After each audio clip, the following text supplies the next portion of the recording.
Joined now in the studio by Humphrey Orjiakor, who is a former permanent representative to the UN office in Geneva, and by a former permanent secretary to the Ministry of Foreign Affairs, Lolo. Thank you very much, gentlemen, for joining us on Newsnight. Let's start from the live studio right here. The president, you heard that report. The president says bad governance, poor governance and broken promises have negatively affected Africa at large. He also adds that unfair treatment and outright foreign exploitation have also stunted the continent's progress. Who exactly should be blamed for these allegations? Ambassador, let's start from you, from the live studio. Humphrey. Thank you so much for having me on the program. Well, it's been a long history of African complaints about its relationships with the rest of the international community. And I think President Bola Ahmed Tinubu delivered a really brilliant, well-prepared statement in his inaugural appearance at the United Nations General Assembly. And we have to commend him and his staff who prepared this comprehensive tour de force for him to deliver. And that is a good start. That said, on this very issue you have raised, there is something we should never forget. That is, the international community does not really have that authority or the power to do the things we want them to do, because much of the things we ask of the international community are things we should be doing domestically here for ourselves, and that is important to note.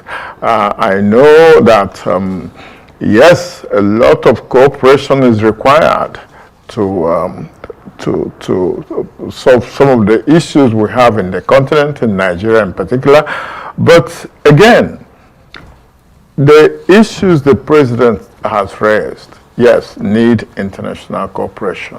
But the bulk of the action that's required is domestic. And we have to get used to thinking that way. Absolutely, and I think President Tinubu actually underscored that point, that there is a need for, inward, assessment of the performance of governance, not just in Nigeria but across Africa. Let me bring in Ambassador Lolo. It's good to see you again.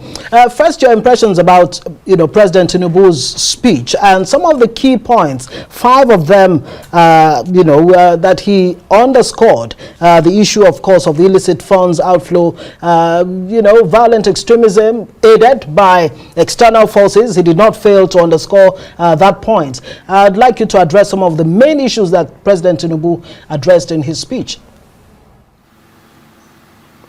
Well, thank you, Ngozi and Tolu, and it's also good to see my very good friend and colleague, Ambassador Humphrey Orjiakor. On the president's speech being his first at that level, I commend the presentation of the speech in terms of its cadence, in terms of its tone, and in terms of its content. Everything that the president has brought out are things that Nigeria should present to the global community. And I agree too with what Ambassador Humphrey said regarding the responsibility of our national state, the government, to do the heavy lifting, because it is by us getting it right that the world will take us more seriously. And the 5 major points that the president spoke about, he brought the issue of the international community prioritizing Africa. He spoke on democracy, and on this, I want us to present to the world a democracy that meets the test of time in terms of serving the needs of our people, being responsive and responsible to Nigerians first and foremost, and also being sensible and sensitive to the needs of the ordinary Nigerian. the totality of our democracy will bear in the Human Security Index, if we use that as a standard of measure, where you determine the well-being, the safety, and welfare of the average Nigerian, not defined by ethnicity, not defined by religion, and certainly not defined by your political party. But the fact that you are a Nigerian, you are entitled to certain basic services that the government should provide as of right. And equally too, you will have the right to move freely in your country, be guaranteed the fundamental freedoms that out there Nigeria has signed global commitments, and then you can engage with the rest of the world. This put together then makes it imperative, as the President has shown through his outing at the United Nations, that indeed Nigeria is ready to engage the rest of the world. And I hope that those elements that the President brought in his speech will once again serve as a reminder to the government that these are pointers, these are promises, these are commitments that the country and the government will deliver on without any let or hindrance. Right. Let me come back to Ambassador Humphrey. Paragraph 18 of the President's speech at the UN General Assembly, let me just quickly quote, to foster economic growth and investor confidence in Nigeria and remove the costly and corrupt fuel subsidy while also discarding a noxious exchange rate system in my first days in office. Would you say that indeed these steps that the President took have, as a matter of fact, encouraged or done a lot to boost investor confidence? Indeed, that's, the issue of removal of subsidies, both from fuel and from foreign exchange, they have been long-standing issues as sort of impediments to Nigeria's aspiration to grow into a developing and emerging economy and all of that. Domestically, it's a bit unpopular at the moment, simply because of the apparently cavalier manner in which they were implemented. But many people who understand the issues of economic growth and development know that there are necessary steps to be taken. But frankly, asking the international community to come into Nigeria, that Nigeria is ready for business, that's good economic diplomacy. But it's only one aspect of it. And I think even the President and his team know that.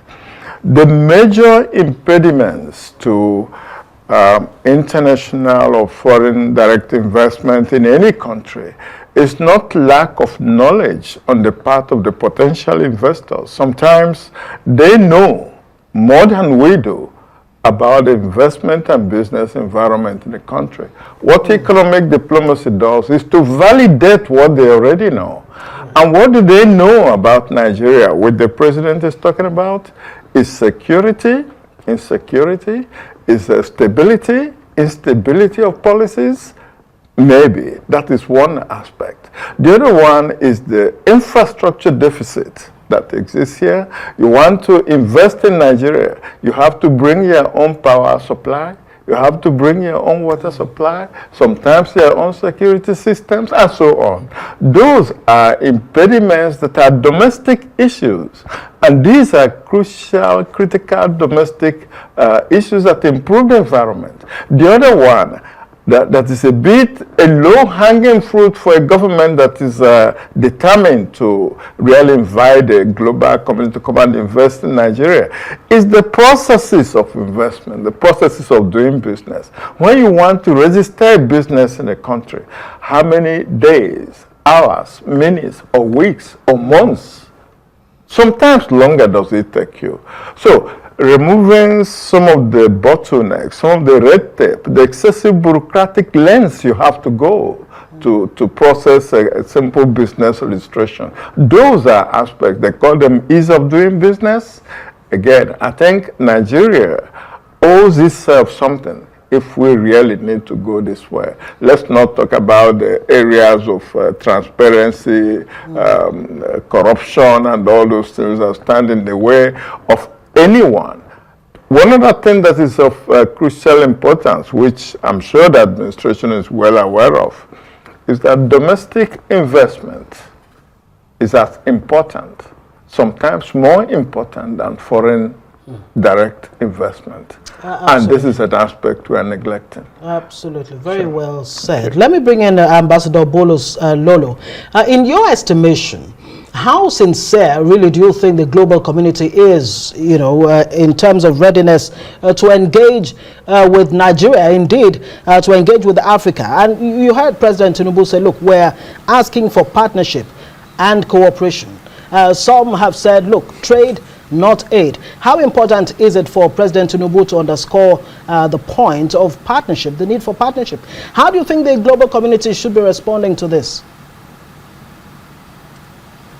Well, on the issue of sincerity, I believe it's a relative term because, again, let me build on what Ambassador Orjiakor has said, that the onus is on us to make ourselves attractive, and in that sense, then you'll be wooing partners to yourself. The degree and extent of friendliness in our country, how your institutions are working, how effective and efficient they are, will to a long and large extent be the measure that will determine those who come to you.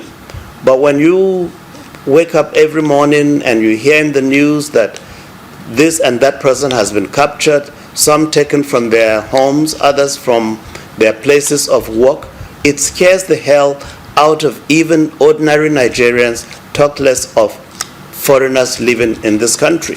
And it becomes a hard sell then for whoever is selling Nigeria as a business destination to be able to convince people to come when everyday banditry, violent extremism, and the rest of it, including what Ambassador Orjiakor spoke about, again, the ease of doing business, that if your environment domestically is not friendly, people will run away from you. But on the issue of having international partners, global cooperation is important, but it is the degree to which you make yourself a credible and dependable partner that will also determine those that you partner with. We must not and have to avoid the temptation of building a partnership with individuals whose credibility and reputation will constitute a burden to us. Now, the theme of the 78th session is rebuilding trust and solidarity towards the attainment of the Sustainable Development Goals. In all of this, one country cannot act alone. Nigeria is not an island. We must not pretend that we're an island in everything we do, and must aim to be where destiny has placed us to be. A country that others look up to, a country that leads by example, and a country that delivers on the promise that we have made and the commitment to ourselves that indeed we care for our people. This is the Nigeria that we need. Well, unfortunately, we'll have to leave it here. Not enough time to talk about the point made by President Tinubu that coups are wrong, emphasizing the need for democratic governance across Africa. Thank you, both of you gentlemen. Ambassador Bolus Lolo for joining us. Humphrey Orjiakor, Nigeria's former representative to the United Nations. Thank you also for joining us on Newsnight.